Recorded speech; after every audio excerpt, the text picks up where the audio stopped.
All right. So sorry that we're a little bit late, but we're excited for this broadcast. This is the fourth talk in the Elevate speaker series, which is surrounding the launch of Elevate, which is a women's community group designed to welcome in people from that are new to OCR and existing female athletes within OCR to help them get better and find more community in the sport and just support each other. So that's why we're here. I'm joined by two of our experts, Corinna Coffin and Kylie Van Horn, and they are both registered dietitians. Corinna, I think a lot of people will recognize from the obstacle racing world. She's definitely been in it for a while and has had success at short 3K distances up to, I think she was second at the World Championships one year, and then most recently was second at the Spartan Games. So she's super accomplished and a great athlete in OCR and in the CrossFit world. And then Kylie is a friend of mine. We met in Boulder several years ago, and she is very much in the trail endurance world and has her own nutrition business, which she helps athletes in the endurance world. So she kills it on the trails and has been super helpful to a lot of people. So I'm super excited to talk to you all. And we have a lot of questions to get through, which you probably won't get to all of them. I'm sorry. For the people that are watching, you can definitely drop questions in the comments and we'll try to get to those as well. But to start with, can you both just tell me what your experiences have been with nutrition and when you realized that nutrition plays such an important role in performance? Maybe we'll start with you, Corinna. Yeah, so as you mentioned, Nicole, in 2014, I got into obstacle course racing in the summer of 2014. And so I did the Spartan Race World Championship. That was maybe my fifth Spartan race. And I was studying nutrition at the time, but I was like a junior in college and was pretty new to it. So new to like the implementation of nutrition in my actual training and competitions. And so I just remember running this, it was a 15 plus mile mountain course in Killington, and it was a 4.5 hour, just under 4.5 hours. And my fueling strategy was absolutely terrible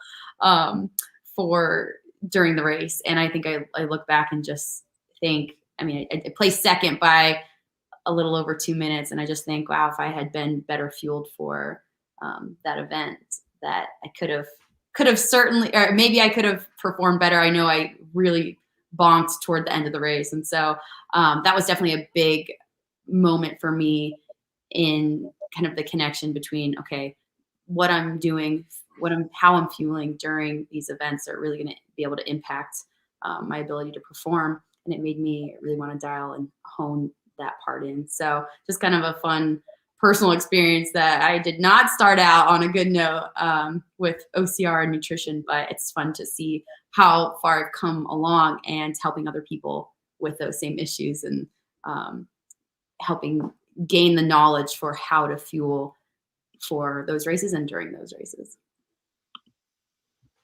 Awesome. What about you, Kylie? Yeah, so I actually posted my story on my Instagram today, but I was a pre-veterinary major and I actually applied to and got into vet school. And I ran in college as well, but I decided not to go to vet school because I couldn't handle the emotional impact of losing animals.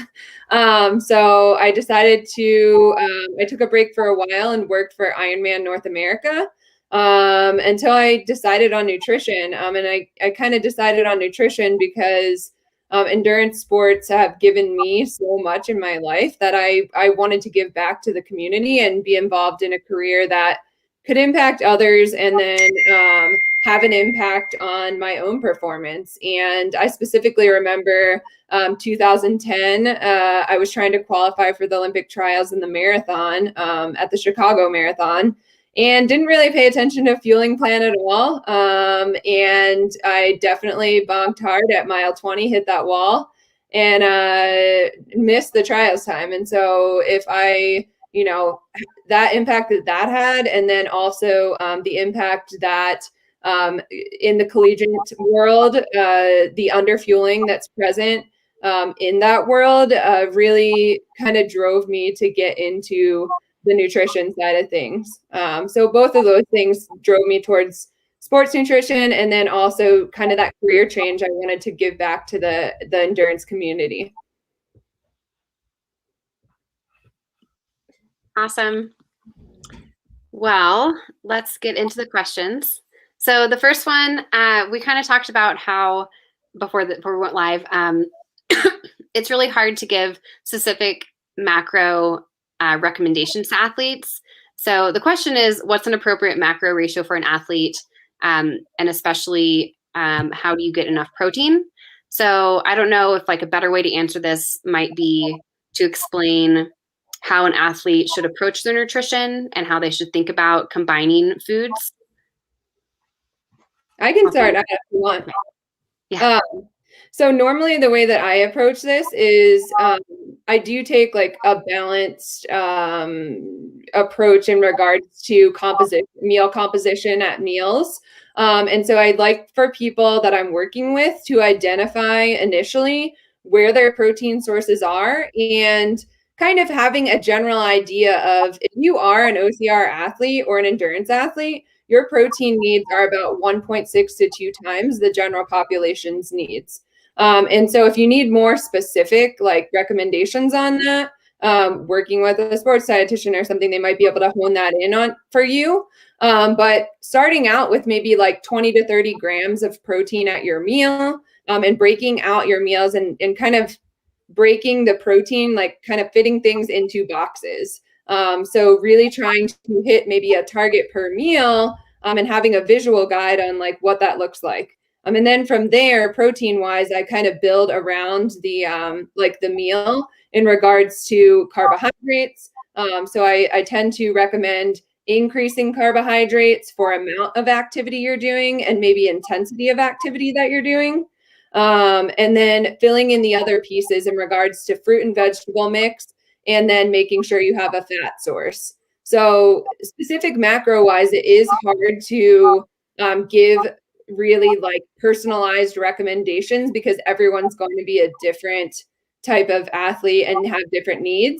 I think it is important to remember that I don't personally recommend going lower than like 20% fat, especially for female athletes, because that can usually lead to loss of menstrual cycle.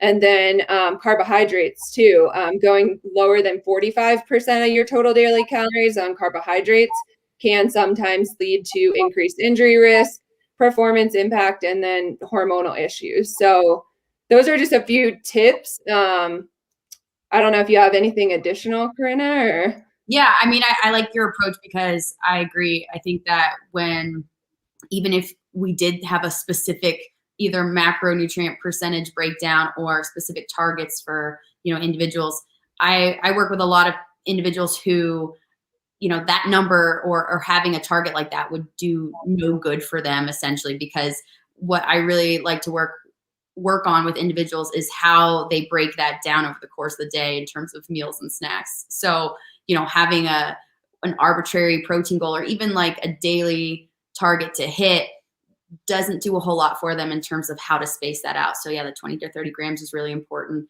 And then obviously the meals are, your meal composition from a macronutrient standpoint needs to be adjusted depending on your schedule, what you have, when your workout is, and how that's stacked amongst your day or within your day. So I agree. I think it's much more, it's much more worthwhile to look at individual meal composition and frequency as well, depending on what your schedule and your needs are. Oops. Are you muted, Nicole? You're muted. Sorry. So the next question is, how do you know you're eating enough? Should you base this on your energy levels, how long it takes to recover from training, your mood? Is there something else if you're not like actually calculating it out?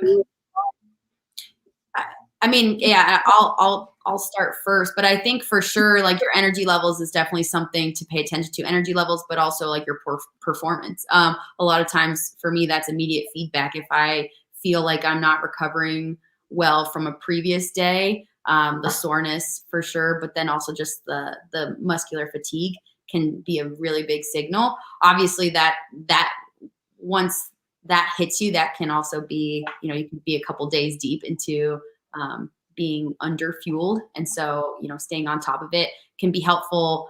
It can be helpful to like I ask a lot of clients to do like food logs or writing out a typical day for me. Cause a lot of times just seeing that on paper is like, oh, wow. Like I have these huge gaps between meals and snacks, or like I'm really not eating that much in the afternoon, or maybe I'm not eating until late morning and, you know, I'm playing catch up for the rest of my day. So yeah, I think a lot of those for me specifically too in my training, I know that feeling my workouts and knowing like what I'm capable of and how I, you know, the outcome of some of my workouts are a big indicator for me. Kylie, you probably have some recommendations as well. Yeah, so I guess I could speak on, because you talked about the immediate, like how you're feeling maybe immediately or more like a couple days after, but even long-term underfueling, I think there's some good indicators for long-term underfueling in regards to like if you experience frequent injuries or stress fractures, that can be an indicator that you're underfueling. Sleep disturbances, insomnia, those types of things can be an indicator that you're underfueling as well. If you can't make it through an entire workout or workouts, those are indicators as well. And then nutrient deficiencies. So, you know, if you have brittle nails and hair and dry skin, those sorts of things, that might indicate that, yeah, underfueling might be present. Underfueling in the sense of not getting in the right nutrition, but also not getting in the right energy intake too. So there's a couple of things that we can look at with when we're talking about underfueling. All right. So you would say that maybe it would start with just kind of monitoring or observing what you're eating and taking note of that and taking note of like when you're like the timing of the food as well. And then comparing that to maybe like what an ideal timing and like nutrient content would be. So I usually recommend, so in the situation that you are, you know, maybe in a deep hole where you're getting injured a lot or really have low energy, then it might be time to actually work with somebody sports nutrition wise, because oftentimes the athletes that I work with might not be honest with themselves either. So having somebody from an outside perspective to help you with that could be an important thing. I like Corinna's idea for like that immediate feedback, kind of keeping a log just on the daily, see where you're at. But if you're in like a deeper hole kind of, then you might want to consider working with someone. And that's where, you know, there's a number of tools that we can use. I mean, I actually do sometimes use a program like Chronometer and hide the nutrition information from my athletes so that they're not focused on that, but I can get a general sense of, oh, are they at 50% of their needs? Even if that system is inaccurate, like that's a pretty big indicator that they're not meeting their nutrition needs. So I don't know if you have something to add, Corinna, but. No, that exactly. I 100% agree with that. I think a lot of times we are very biased when we're approaching our own nutrition. And so having that outside, even if it's a single consultation with a dietitian, could be really helpful to point out some of those bigger flaws and bigger areas of that need to be addressed. So that sounded weird. Okay. So the next question is talking about how, I guess, to healthily approach changing your nutrition or observing it. So I know I've kind of experienced this before where sometimes if I try to be incredibly mindful of what I'm eating, I'm almost afraid that it's like going to go too far and it's going to go into me becoming like too focused on it, not enjoying food, maybe underfueling. And so how do you, the question is really, how can somebody be mindful of what they're eating without becoming too focused on it? and without having to count calories obsessively and like slip into possibly like disordered eating patterns. Yeah, I think that, and Kylie, I'll have you share after too, for sure. But I do think that a lot of times, like the MyFitnessPal tracking or the very macro or numerically oriented ways of tracking food intake can get obsessive very quickly. And so, you know, what Kylie was saying about the chrono track and having, chronometer, right? Chrono track's the racing timers. But the chronometer, you know, being able to, as a dietitian, being able to hide the nutrition value so that they're just tracking and then we get that insight can be helpful. But I just like a good old pen and paper, sometimes notepad, of keeping track of nutrition. There's some apps too that are very photo based that you can just take photos of your different meals and snacks, and it gives you, and it kind of allows you to take a big picture, step back approach to, you know, evaluating and assessing your food intake without getting too nitty gritty. I think the athlete's plate models, if you guys aren't, or if anyone listening is not familiar with those, that can be a really good visual representation of meal composition with fruits, vegetables, carbs, and protein, depending on different effort days with your activity level. And so I use that a lot with clients too, to help kind of guide intake from a less like zoomed in approach, which, and I always am mindful of like medical history or history of disordered eating or kind of a more obsessive, food obsessed behaviors before working with someone, so that know that like what if tracking triggers them or not. Yeah, and I think kind of to add to that, I do use a similar approach. I also would say though, there's going to be a difference between intuitive eating and practical kind of eating. And so when we're training a lot, sometimes we can lose our appetite. And so what I see sometimes from athletes is they say, "Oh, I'm practicing intuitive eating, and so like I'm not hungry, so I just won't eat." So I don't necessarily think that that's always the best approach either. So really kind of setting up some, you know, a little bit of structure, using hunger and fullness to guide a little bit, but also practically fueling, you know, post-workout, long kind of effort, things like that can be helpful too. So having kind of all these tools to combine together to maybe dial in a appropriate fueling plan for yourself that's not overly obsessive. And just one last thing, because you remind me of it, Kylie, like having a structure for athletes, especially having a structured meal and snack schedule for their day, especially if their days look very similar in terms of, oh, I'm training in the morning or I'm training in the evening. That can be, a lot of times I'll have athletes stick to that approach so that they make sure that they're just checking the boxes, like Kylie said, and so that they're not skipping meals just because, well, I'm not hungry, but when in reality, they really do need to stay on top of their fueling, or they're going to experience those deficiencies either immediately or in time, and both are not going to lead to best performance or health outcomes. Awesome. That's very interesting. So when you're in different phases of training, are there things that you should do differently in your nutrition? Are there different like daily like needs based on if you're in an off season or heavy training and racing? Do you want to start, Kylie? This is a big question. This is like you can talk forever about this, but maybe you start, Kylie. I mean, you can do technically you can do a little bit of like periodized training. I would say that if you are in kind of that off-season phase, depending on what you're doing, you might not have as high of nutrition needs overall. And carbohydrate intake you might be able to do a little bit lower carbohydrate intake during that time. But again, it's going to depend on that training schedule and what you're doing. You definitely, I tend to keep protein intake pretty high regardless. And then fat intake can vary a little bit on the off season versus the in season. But again, this is kind of a nuanced question and it depends on the person. So I don't really want to get into like actual gram per kilogram targets and things like that. I would recommend if you want to do something like that you work with someone. Yeah, and also like there are things we would recommend you do in the off season as opposed to in season, or certainly at the peak of your season. And I think weight management is probably like the biggest thing, where you don't, the closer you are to your in season races or peak races, that's where we really want to make sure that we're not trying to lose body fat.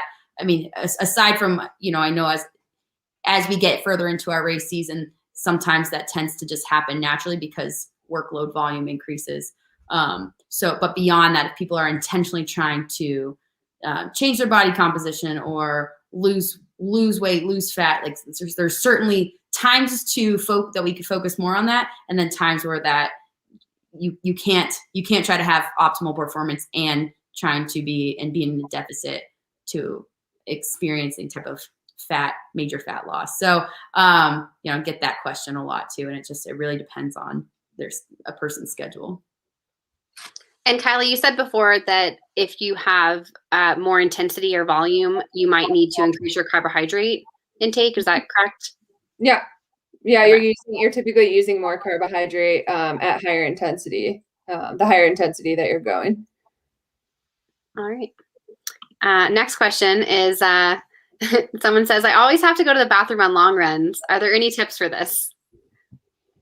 Yeah, I think, and this one's one where, first of all, we should be dialing in breakfast, your kind of pre-long run breakfast. If you're changing that up constantly, I think that's probably not the best idea. Really think it's important for a lot of my athletes. I focus specifically on breakfast and setting up a time frame that works for them before their run, and making sure that they have enough time to process that food.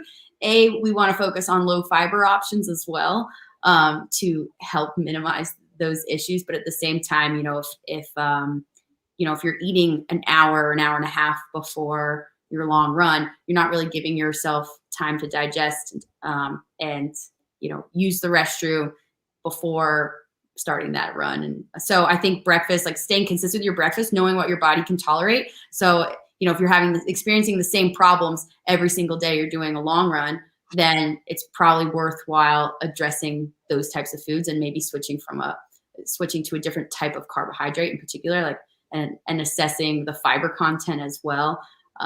So those are some recommendations there. I think also GI issues could be a result of the type of fuel you're using during your run or during your training. And so it's important to practice with those as well, so that you're understanding, like, are you sensitive to certain products, or is it more of what you're doing beforehand? So a lot of that can be personal trial and error, and working with someone obviously can help.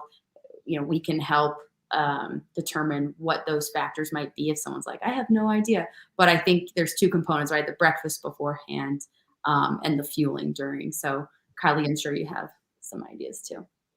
Yeah, this is one that I work with so many athletes on this. So I've definitely had some really interesting situations. And so I would say even in more complicated situations, like I totally agree, like the beforehand matters, the morning of, but also like leading up to the race. I have found that some athletes are just really, really sensitive, the race or the long run, I guess. So one thing that has worked with some athletes that I've worked with is doing something called a low residue diet, which is essentially a low fiber diet, where you kind of keep your fiber at like 10 to 12 grams per day. And that's the day before. So not every day during the week, but the day before a long run, sometimes athletes will have to go to that extreme. Now, before a race, you might want to consider 2 to 3 days before doing a low residue diet if you have a particularly sensitive stomach. The other thing that I think is really important is to make sure that your hydration is dialed in. So hydration and electrolyte status can affect your stomach during your actual event.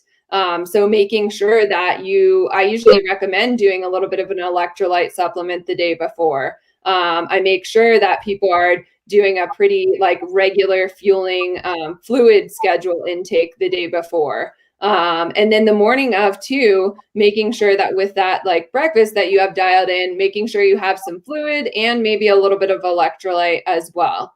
So the GI stuff can be really, really complicated depending on the person. It might be a simple switch, but it also might be quite complicated. And if you are one of those people that are having a lot of issues, definitely reach out to someone and that is experienced in the field, and have them work through it with you, because it can take a little bit of trial and error, like Corinna was saying. And then I just wanted to clarify. So you said that having something like an hour and a half before is not potentially early enough to be eating. So what would be like ideal? Like 3 hours before? Yeah, I recommend, 2 to 3 hours before. Obviously, if it's, I think I wouldn't push it any closer than 2 hours. But the idea is like the further away from that race, the more carbohydrate, the more just calories in general you can tolerate and digest ahead of time. So obviously for most people, especially for longer races that have larger carbohydrate and overall energy requirements, having a bigger meal and therefore consuming that, closer to the 3 hour mark, if possible, would certainly be helpful. But yeah, obviously the closer you get to your race start time, the less calories you're able to really take in and properly digest in time to benefit you in the race. So Kylie, would you? No, that's what I recommend. I was also actually I thought of two other things that can cause GI distress that I was thinking of is caffeine.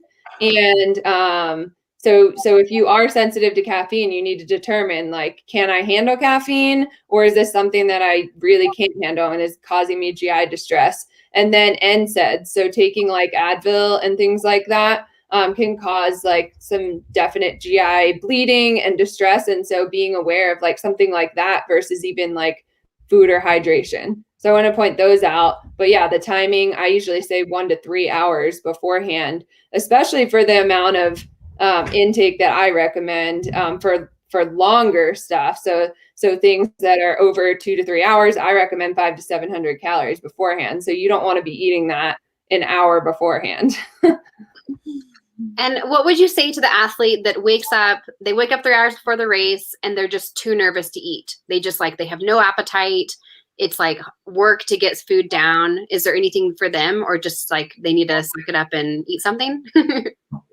I think personally, so obviously you need to fuel. So that's essential beforehand, and having like some goos before your race is not going to cut it. Potentially liquid calories can be, I think I'd play around with the types of food. Like, okay, what can you tolerate? Like if oatmeal and banana is not going to work, like what types of foods sound somewhat reasonable, that are high in carbohydrate. So, maybe that might be bland pieces of toast with, maybe, if you can at least get a piece of toast or two and a banana, and like, okay, that's a great start. But also like liquid calories, it wouldn't be the worst idea to try to rely a little bit more heavily on some sort of either, whether that's a smoothie or if it's even drinking some Tailwind or whatever your carbohydrate sports drink is of choice, with hopefully something solid in the morning. That could be a good way around that. What do you have, Kylie? Yeah, so I totally agree. Like the liquid calories are going to be key. I also think this is where a lot of athletes make the mistake of, oh, I'll figure out what I'm going to do before the race on the morning of. And this is where like you should treat your long training days as like your race day kind of. So that's the time you need to be dialing stuff in. And even if your nerves are higher on race day, you're still going to at least be like trying to adapt to what you're using and experimenting with those things. One other thing that I've found that has worked for athletes that can't eat much is doing something like spring energy gels that are like the food blends, like strawberry, banana, basmati rice things. So you just squeeze it in your mouth. Or there's like the speed nut from Spring Energy that has like some nut butter in it. So doing some of that along with sports drink could get you some caloric intake. The issue is you really want to try to get, I say like a minimum of 300 to 500 calories before a big race effort. So if you're taking sips of liquid calories, like you've got to really make an effort to get in those liquid calories. So it's a little bit of forcing, and so that's where practicing can help, I think. Yeah, and just one more thing, like, and I know you said this, Kylie, kind of, but like if you're only training in the evening, and then all of a sudden in 2 weeks you have a race in the morning, and you have not done any morning races, like just like Kylie was saying, you need to start changing up that schedule leading up to that race so that you can practice, knowing when, what your regular bowel movement schedule is too in the morning, because if you're used to sleeping in late and then all of a sudden you've got a race start time at 7 a.m. and you don't really know, you don't really have a schedule on that front, that could lead to a lot of complications and issues on race day, and that's not the time to be figuring those out. Great stuff. I'm taking notes.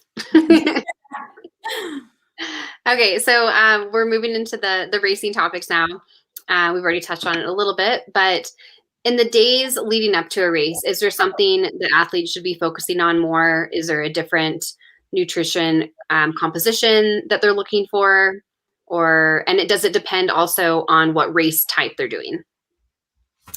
Yeah, I think what Kylie mentioned earlier, carbohydrates intake is definitely, we want to make sure that we're topping off our muscle glycogen stores, especially that week leading up to a race.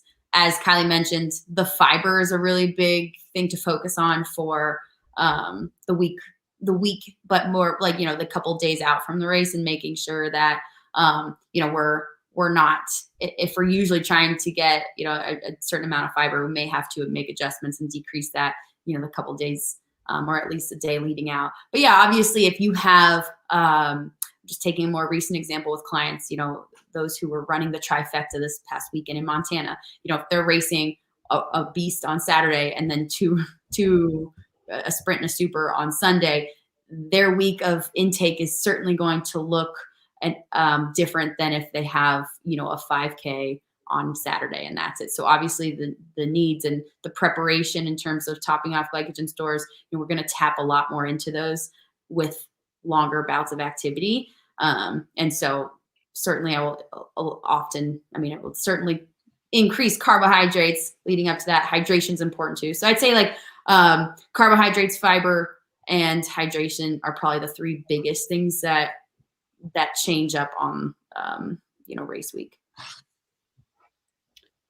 I don't have a ton to add to that, but I do want to kind of add that the traditional carbo load is not really what is recommended anymore. So big plates of pasta like you did in high school cross country or something the night before might not be the best way to approach this. So normally what I recommend is like 3 to 5 days out, increasing carbohydrate intake. Again, like Kerner was mentioning, like a 5K is going to be different from like some longer kind of endurance type events. But you're still any race that you're doing is probably going to be a little bit higher intensity than what you're normally doing in your training. So we want to top off the glycogen stores. And that's the purpose of spreading the carb intake out and kind of ensuring that is happening.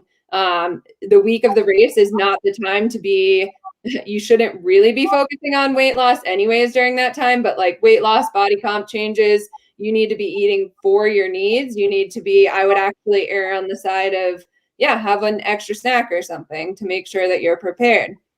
And then the hydration thing as well, I usually say a couple days out from the event, make sure you're getting it, kind of going along with the GI distress thing, make sure that you're meeting fluid needs and then also having a little bit of electrolyte. So hyponatremia is a thing that, it's rare, but it does happen. And if you are, so focused on water consumption that you're flushing out your electrolytes, then that's going to lead to other issues. So doing, like 1 noon tab a day or something might not be a bad thing a couple of days out from your event. So those are just a couple other things. It's not drastically different than what was recommended. Yeah, but it can be challenging for some people because the week of your race, you're tapering, and so activity's low, but your nutritional needs are certainly higher in most cases, and so that can be really hard for people. It can be kind of seem a little bit counterintuitive. So like Kylie said, it's not the time to be like, oh, I'm like only doing a 30-minute light jog today, so I'm not going to eat as much. That's when it's like that intuition, or, you know, what you think seems appropriate might have to be overruled by, you know, someone, an outside source who's giving you a little bit more expert advice on that. Oh yeah, and don't step on the scale the week of your race, because you probably are going to gain weight. So if you do gain weight, that's normal, and it's part of the process. If you're storing more carbohydrate as glycogen, you're also going to store water, which causes you to gain weight. So that's normal. Don't freak out, and don't weigh yourself. Yeah, super important. So when you're actually in the race, someone wants to know how many gels and at what interval should they be taking them?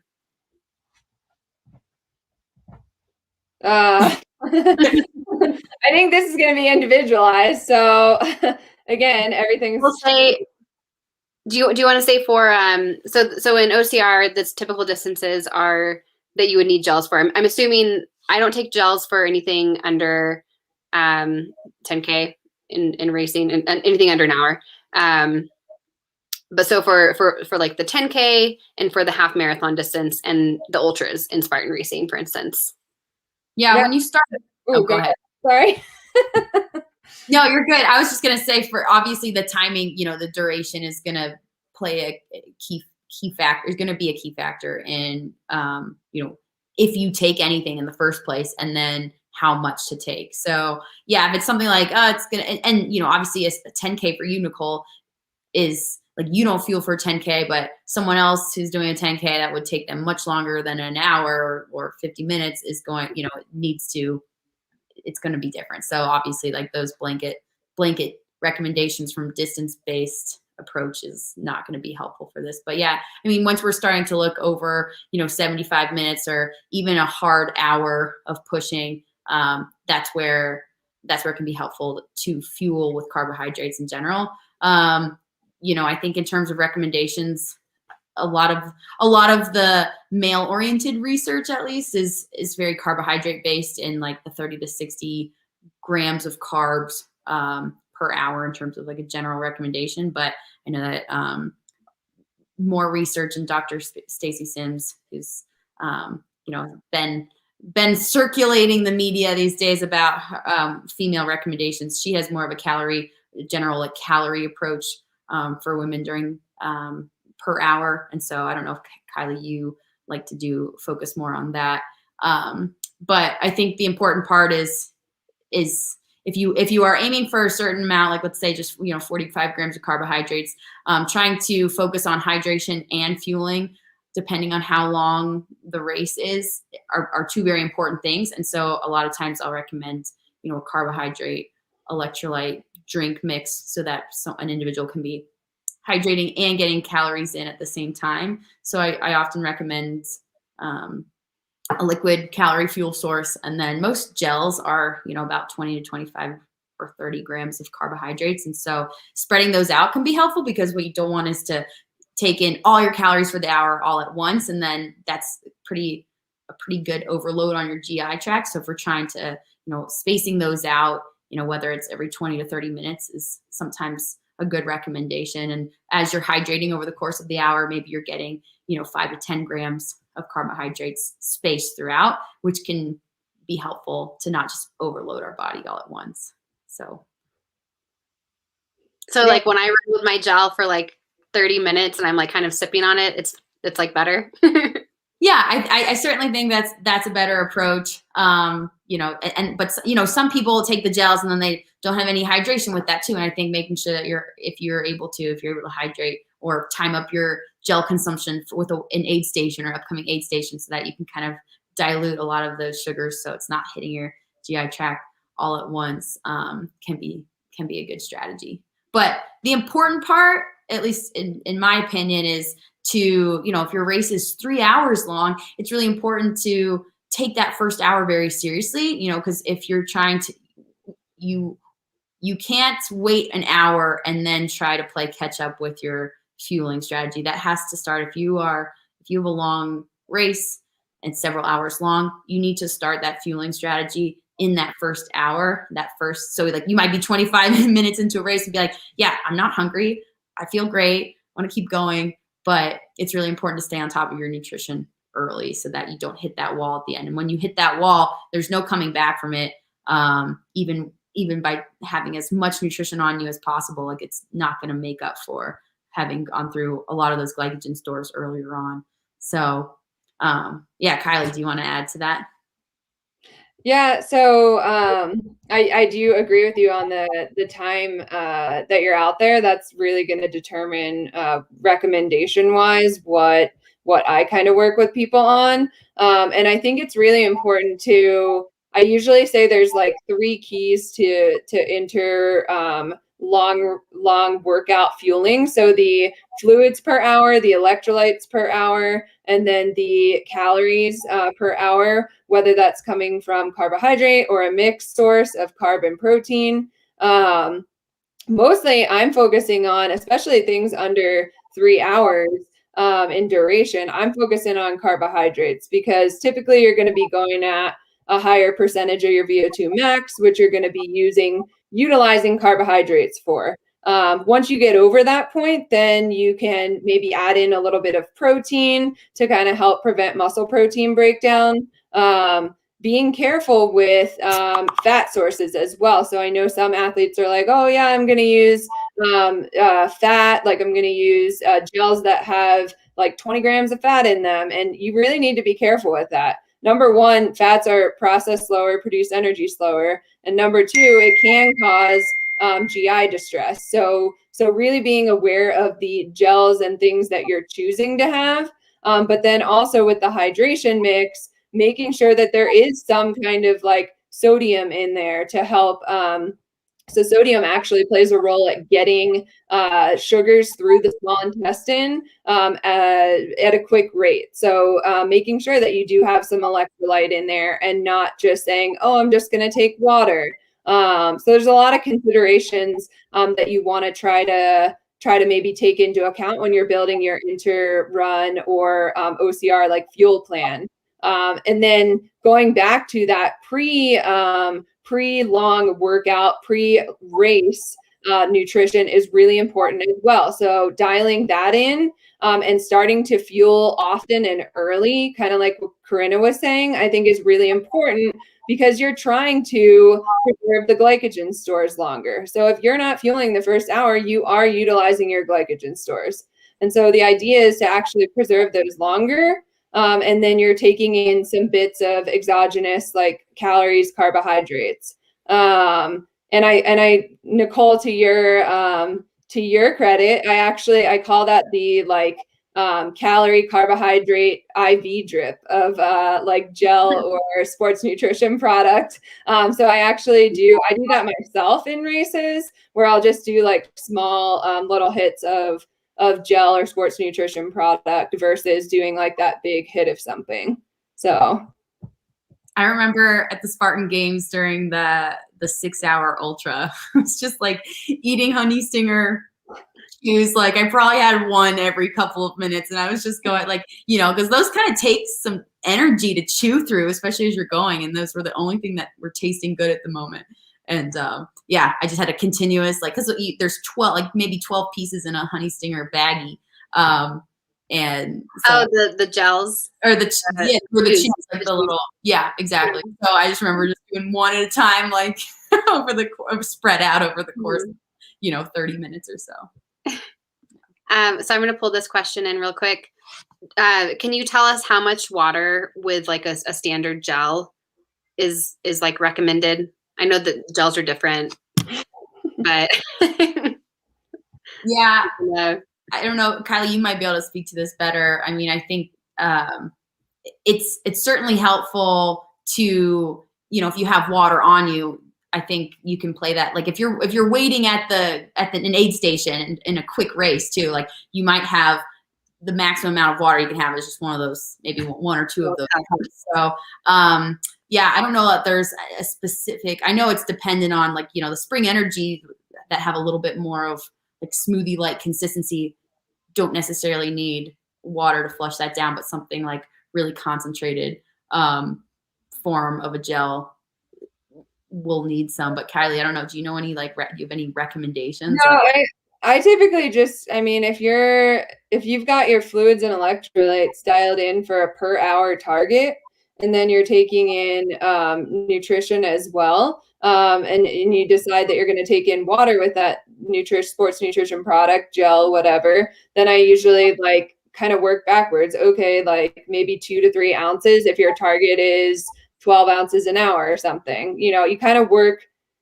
I really break it down with the athletes that I'm working with on like, let's dial in like how much water might we take with this gel, and like trying to have a target for that. I don't think there is like a standard rec though.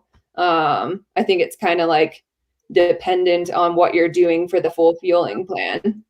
Okay, so kind of have like a hour by hour fueling plan, and then figure out from there. Yeah, that's usually what I do with people, is have hour by hour fueling plan. It doesn't have to be the same, like the same type of gel every hour, but I do recommend practicing with the products that you're going to use in your event, and then not having too many products. Maybe like 2 gel options, a hydration mix and water or something, or like a honey stinger waffle and a gel option.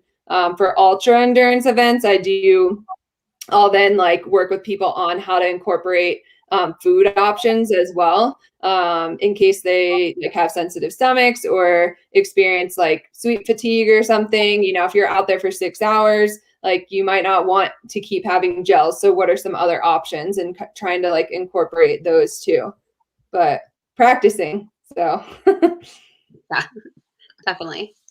So now, what are the benefits or the downsides to using caffeine in a race or before a race?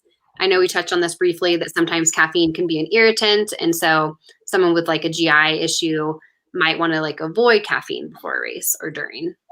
Well, and I think too, it's knowing how sensitive you are to caffeine to start, right? So for me, I really don't use a lot of caffeine in my day-to-day. And so I know that I would not start that on a race morning, but then also, I know that I'd probably be really sensitive to caffeine since I am not consuming that daily. And so that's just something that I need to keep in mind for my fueling.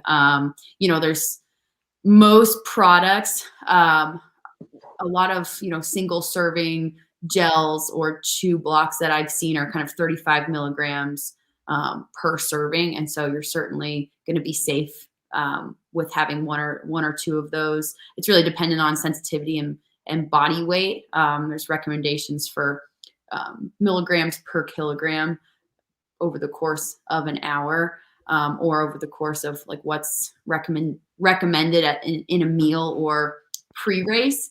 And so I think we're looking at like I believe the recommendations are like 3 to 6 milligrams per kilogram in the meal, beforehand with the race. But I think I just had some clients running ultras this past weekend. And so figuring out, obviously if you're doing a 9-hour race, you don't want to be starting off you'll have coffee. If you have coffee in the morning, you don't need to be starting that first hour with caffeinated gels or products and continue that over the course of your 9 hours. I would wait and not try to dull in the effects of the caffeine over time, and make sure you're utilizing it when you really need that extra boost, because calories are going to give us energy. We get energy from calories. So that's the most important thing. And then the caffeine usage, at least in my opinion, is going to be something that's going to be necessary for an extra push, especially in those longer duration events. Awesome. Anything from you, Kylie? Yeah, no, you kind of covered it. I was going to say that you do want to kind of wait until, like on those ultra endurance events, wait a little bit longer to start until you really need that boost. The other important thing to note is that more caffeine is not necessarily better. So there is like that 3 to 6 milligrams per kilogram recommendation, and going over that doesn't really provide much additional benefit and may cause like additional GI distress. Caffeine itself is going to provide a bit of that mental boost and fatigue reducing effect. So that's why, like, again, when Corinna was saying to wait a little bit more in an ultra endurance event, that's why, because it's going to provide that little bit of like boost, reduction in fatigue, and then your ability to kind of keep going. But, everyone has their own genetic predisposition to how quickly they can process caffeine and like how they utilize caffeine. So making sure you have that understanding before you start using it in a race. Again, don't use anything new on race day. Like that's something we always joke about, but it is true. Like you don't want to just use a caffeinated gel if you've never used one before. Yes, totally. So we're going to move into a little bit of topics that are specific to female nutrition. So this is the question we just got, and it addresses what are the changes in nutrition for that like correspond with females' menstrual cycles. So depending on the time in our cycle, do we have different nutritional needs? I can kind of take this like initially, just because there was a recent study in the or kind of like review in the Journal of International Sports Nutrition about this. And again, this is kind of there hasn't been a lot of research on female athletes, unfortunately. So I'm just going off of like what this review study said. So essentially, like the first half of your cycle, the first 14 days of your cycle, you're actually utilizing carbohydrates more. Or more quickly. So maybe a slight increase in carbohydrates during that time of the month. And then the second half of your cycle, there tends to be a higher increase in muscle protein breakdown. So focusing on increasing protein sources, specifically higher branched chain amino acid sources like your dairy products, tofu, beans, meat sources might be more important during that second half of your cycle. And then also your caloric needs may increase by about 10%, which for a lot of female athletes might be around 150 to 200 calories extra. So that might be something to consider. And then your fats as well. So increasing fats slightly in the second half of your cycle may be beneficial as well. Electrolyte and hydration wise, typically second half of the cycle, you are going to want to really work a little bit harder to have a little bit of extra fluids and electrolytes. So I don't necessarily want to get into like the nitty gritty details, but those are just some main maybe takeaways that you might be able to utilize in your own nutrition. And with some of the female athletes that I work with, I've started creating like menstrual cycle plans. So like in regards to how they might be able to change their eating slightly during different times of the month.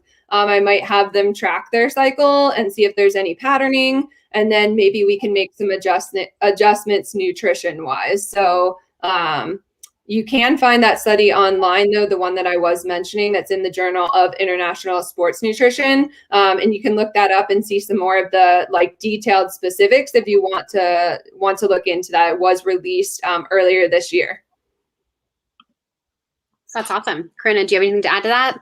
I think my only addition might be around like exercise intensities with your menstrual cycle. So, and I don't want to butcher this. So Kylie, you can, if I'm saying this wrong or if you want to add your 2 cents, but I believe that, leading up to your, up to ovulation, I think that your exercise intensity should be a little bit lower. And then following your period, your exercise intensity can be increased just due to the hormone, the rise and fall of progesterone and estrogen levels. But if I have that backwards, Kylie, correct me. No, you're good. Okay, cool. So yeah, so I think making sure that, it's not trying to like just go over and with no regard to where you're at in your cycle and being frustrated by, performance and, just understanding that there's better times to, have to push hard in workouts and have those higher intensity workouts. And then when it makes sense to fall back a little bit in that regard. Awesome. So is there anything that you would recommend for women over men? Like, are there certain things that we need to supplement with more often? Are there different nutritional needs that we have that are different from men? Yeah, you have, I mean, I think there's the big ones, specifically with iron, if we're talking about menstruation too. Like, we have a decent amount of blood loss per month. And so making sure, and females are naturally, especially female endurance athletes, are kind of known to be at a disadvantage in terms of iron levels, or more deficient in iron stores. So just focusing on high iron foods, a lot of beans, obviously animal products, prunes, raisins, legumes. Those are going to be high sources of iron. So just, being mindful of iron sources. And then, obviously if you need to get additional blood work potentially for some sort of supplementation, that can be helpful. I see a lot of women just in general, not consuming, just from a macronutrient standpoint. I think women are inherently, or can tend to be inherently, bad at getting enough protein for especially in our sport, or in an athletic population, just hitting protein levels. And so I see that a lot with clients, in terms of, that's not like a difference necessarily between men and women, but I see that a lot amongst my female athletes, is a lack of protein, especially distributed out over the course of the day. And then, honestly, same for carbohydrates. I think women are just tend to, because, our societal norms in terms of looking a certain way and being extra cognizant of body composition. I think oftentimes there just tends to be a general underfueling in general with the female population, especially in endurance sports. And so I think just eating enough in general is something big to highlight on with females. And, that by eating enough, you're going to cover a lot of those macro and micronutrient needs. But Kylie, do you have other ones that you really like to focus on aside from iron? Not necessarily female specific, but I agree with what you're saying, because I was going to mention the underfueling piece. Because oftentimes I think that's where we're missing out on a lot of those. Like, we see a lot of bone stress injuries in female athletes because they aren't eating enough. And it's not necessarily just like, oh, you need to take a calcium supplement. It can be complicated. Like, if you're not eating enough carbohydrates or protein, that can impact your muscle mass, muscle protein breakdown, which impacts your bone health and the support that your bones have. And then, considerations with, I work with a lot of, it just happens to be a lot of female athletes that are vegan or vegetarian. And so this applies to the male population as well, but you need to make sure that you're supplementing with B12 if you're vegan.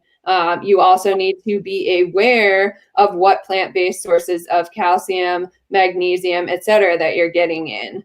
So I wouldn't necessarily say that that's female athlete specific, but there are trends, dietary trends in the female athlete population that I tend to see a lot. And then we would focus on some of those like nutrients of concern for that particular diet type.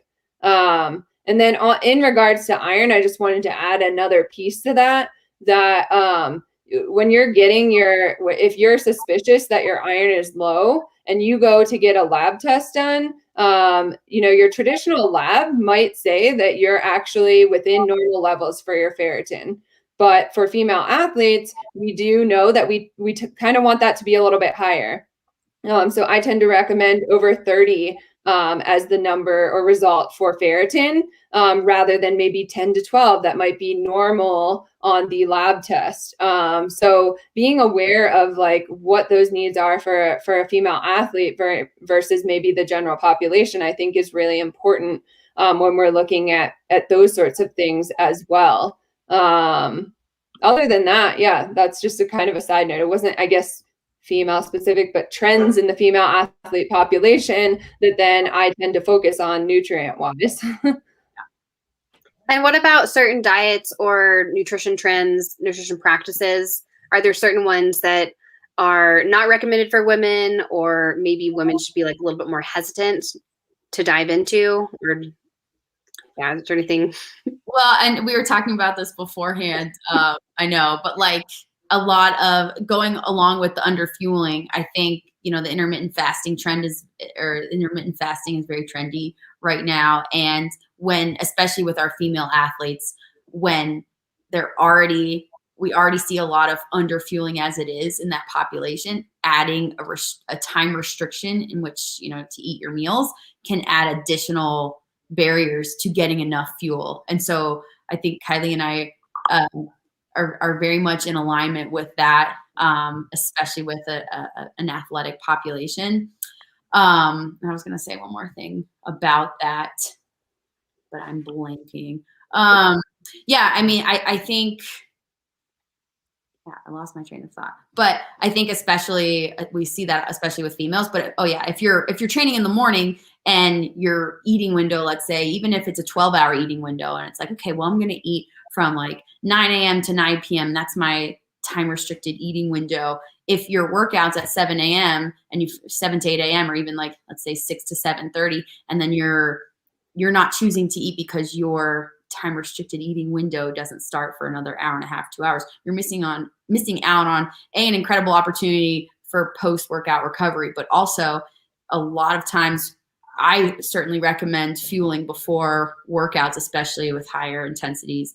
And that might be fueling beforehand earlier in the morning. So a lot of times, depending on an individual schedule, training schedule, and just overall schedule, if it means getting their necessary fuel intake, but spreading that out over, you know, the course of 13, 14 hours, I'd much prefer to see that. And I think there's going to be much better outcomes than any metabolic or physiological benefits that you might have through some sort of intermittent fasting protocol.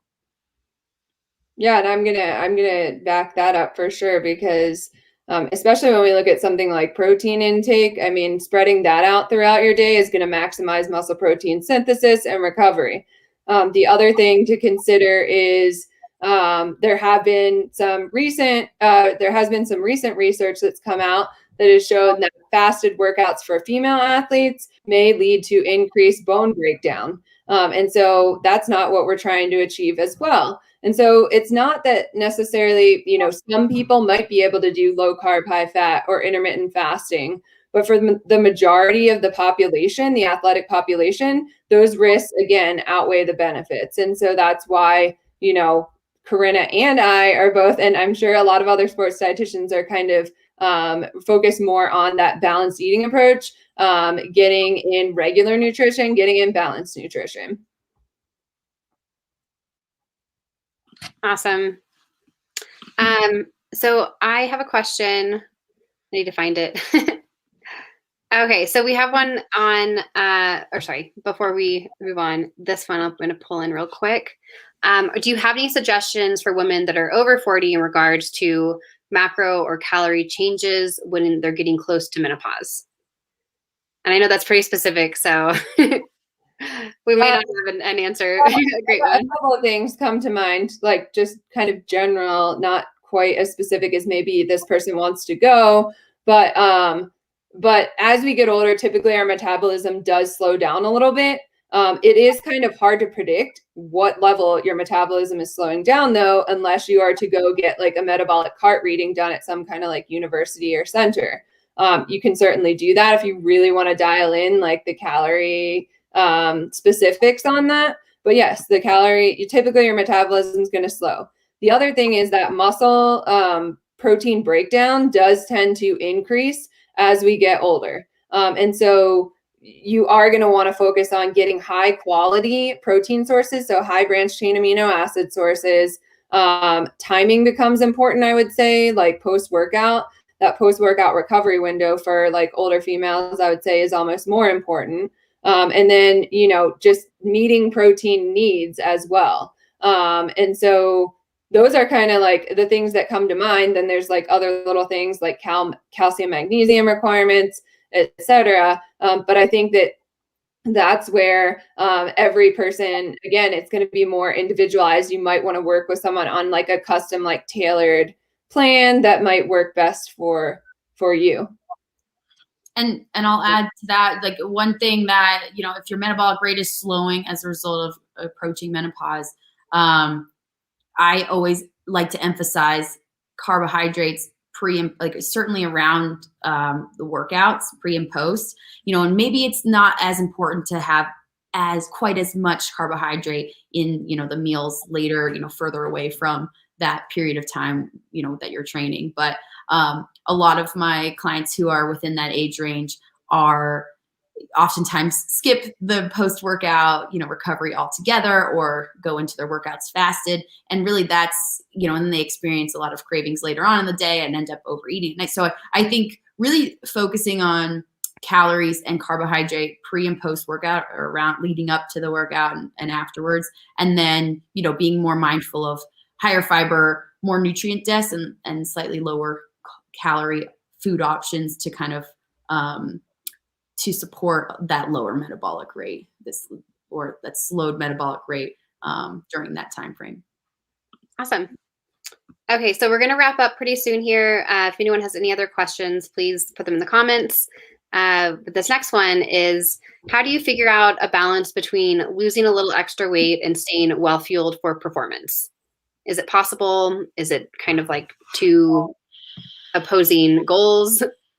This goes back to, Corinna was talking about this earlier, that there's an appropriate time for maybe changing body comp and weight loss, and an inappropriate time. So when you're in season and you're racing, that's not the appropriate time to be like losing weight or focusing on body comp changes. And oftentimes your training load will lead to natural like changes in body comp or weight. The off season, when you're not competing as much, might be a better time to do that. And in that case, I would, again, and I keep recommending like working with a professional, because too often I see people or females in particular, trying to do it on their own, and they're in huge calorie deficits, and then they end up injured. So there is a particular like deficit that you would want to be in, and having somebody like bounce ideas off of and work with you on that, I think is really important for you to be able to achieve your goals and then prevent that injury, prevent like major underfueling episodes from occurring. Yeah, and I think my only addition to that, in terms of any type of weight management, let's say, assuming it's an appropriate time to focus on it, I always encourage clients to look at their food intake from, a nutrient to calorie kind of ratio, like high nutrients per calorie. And so for consuming really energy dense foods that don't have a lot of nutrients in them, they're really calorically dense, a lot of high sugars, a lot of refined flours, really processed, usually just focusing on more whole foods based options are almost always going to lead to some sort of caloric deficit while still being satiated and covering nutrient needs.